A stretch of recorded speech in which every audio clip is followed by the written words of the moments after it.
여러분 반갑습니다. 오늘은 날씨가 너무 좋아서 이제 공원 밖에 한번 나와봤는데요. 제가 요즘에 그 놀면 뭐하니의 싹쓸이에 이어서 한불 원정대를 굉장히 재밌게 보고 있는데, 이게 분명히 예능임에도 불구하고 이상하게 보다 보면은 마음이 좀 찡해지고 막 눈물이 왈칵 나는 거예요. 아마 저와 비슷한 감정을 느끼셨다면 분명히 30대 이상이 아닐까 생각이 되는데요. 그도 그럴 것이, 그 과거에 돌이킬 수 없는 그 시절에 아름다웠던 우리들, 또 그때 열정, 청춘, 막 이런 것들이 복합적으로 막 교차가 되면서 마음 한구석에 그 회상과 추억으로 꼭꼭 채워지면서 막 눈물이 나기도 하고 또 막 좀 찡해지기도 하고 그렇더라고요. 이 아름다웠던 기억들이 어쩌면은 우리가 오늘을 또 살아가는 그런 힘이 아닐까라는 생각이 들어서, 오늘은 이 기억에 대해서 이야기하는 책을 한번 소개해 드리려고 합니다.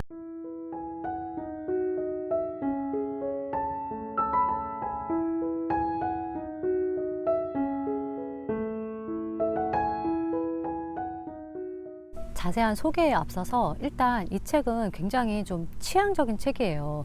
극명하게 호불호가 갈리는 그런 책 중에 하나이기도 합니다. 이 책이 세상에 알려진 계기는 2005년 맨부커상 수상작으로 선정이 되면서였는데, 당시 그 2005년은 황금의 해라고 불릴 정도로 쟁쟁한 작품들이 후보군에 있었어요. 가즈로 이시구로의 나를 보내지 마, 네버 렛미고라는 영화로도 만들어진 수작이죠. 그리고 줄리언 반스의 용감한 친구들도 후보군에 있었는데, 이런 쟁쟁한 작가들을 물리치고 전혀 알려져 있지 않은, 심지어 그 아일랜드 현지에서 3,000권밖에 팔리지 않은 거의 무명에 가까운 작가의 작품이 이 맨부커상에 선정이 되었다는 것은 정말 놀라운 소식이었고, 논란의 중심이 되었던 거죠.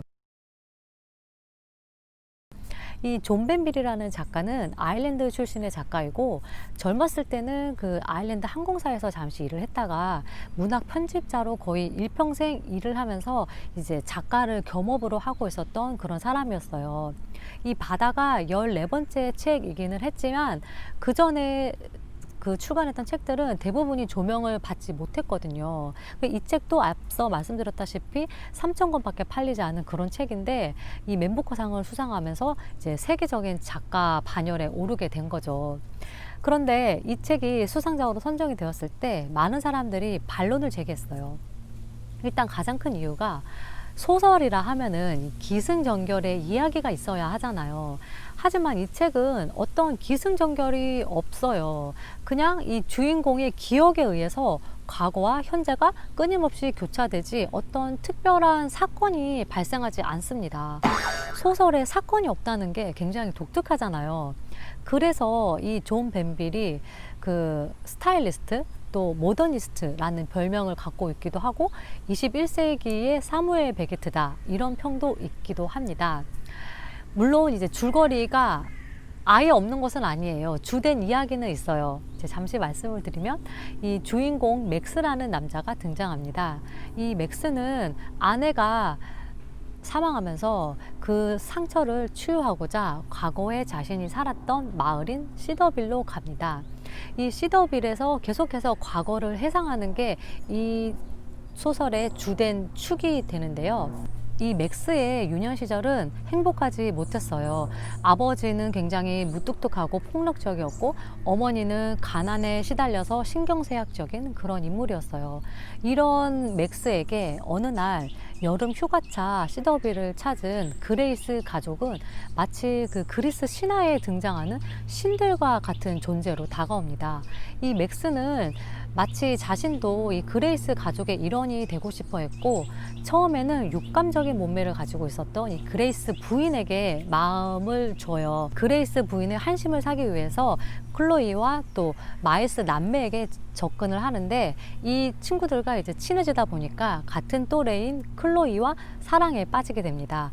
이 남매와 함께 여름 해변에서 즐기던 그 시절이 바로 이 맥스라는 남자에게는 황혼기였던 거예요. 그 황홀경의 시절을 계속해서 끝내고 싶지 않았는데, 이 클로이와 마일스가 갑자기 어느 날 바닷가 거품 속으로 사라져 버리면서 한여름밤의 꿈은 종결이 됩니다. 맥스는 성인이 되어서도 이 유년 시절의 기억에서 벗어나오지 못합니다. 예나를 만나서 이제 자신이 그토록 꿈꾸었던 중산층의 삶을 살게 됩니다. 이 예나라는 여자는 아버지로부터 거대한 그 유산을 상속받아서 맥스를 지원해 줬고 이제 미술 사학자로서 성공한 삶을 살게 되는데요. 맥스는 자신을 그렇게 지원해 줬던 아내가 세상을 떠나고 그 상처를 회복하고자 시더비를 찾았지만 이곳에서 아내를 그리워하는 것인지 그레이스 부인 혹은 클로이와 또 마일스를 그리워하는 것인지는 아무도 알 수가 없어요. 그것은 맥스만이 알겠죠.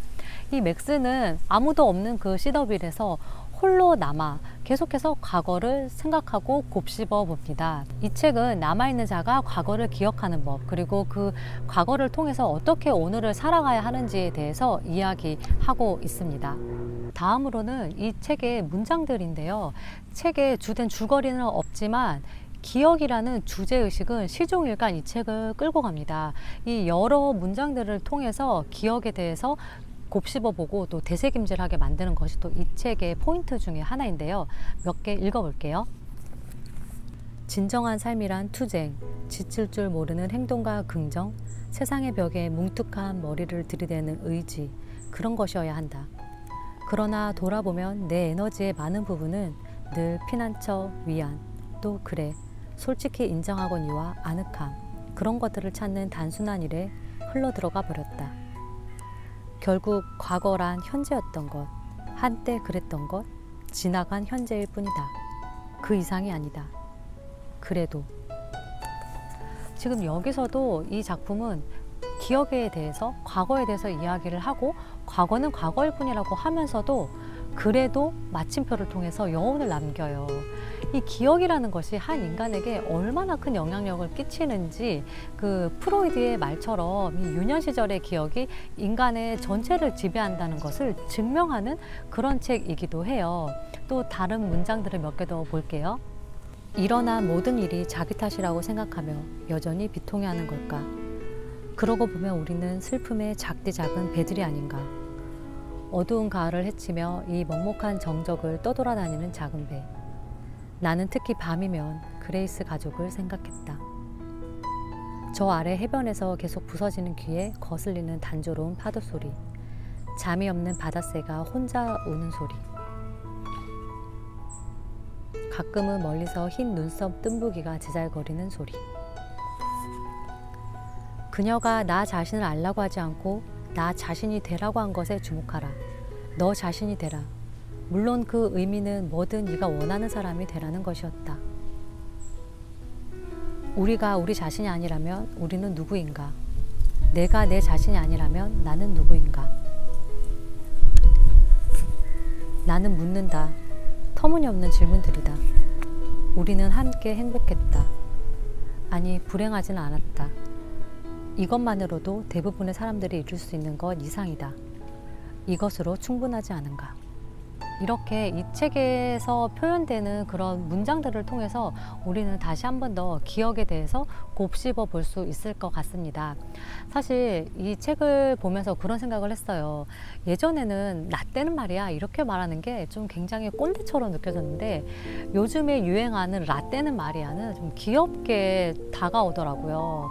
그도 그럴 것이 부드럽고 또 달콤한 이 라떼가 에스프레소와 같은 그 쓰디쓴 현실을 살아가는 어른들에게 어떤 위로 한 스푼을 건네주지 않나라는 생각이 들었기 때문인데요.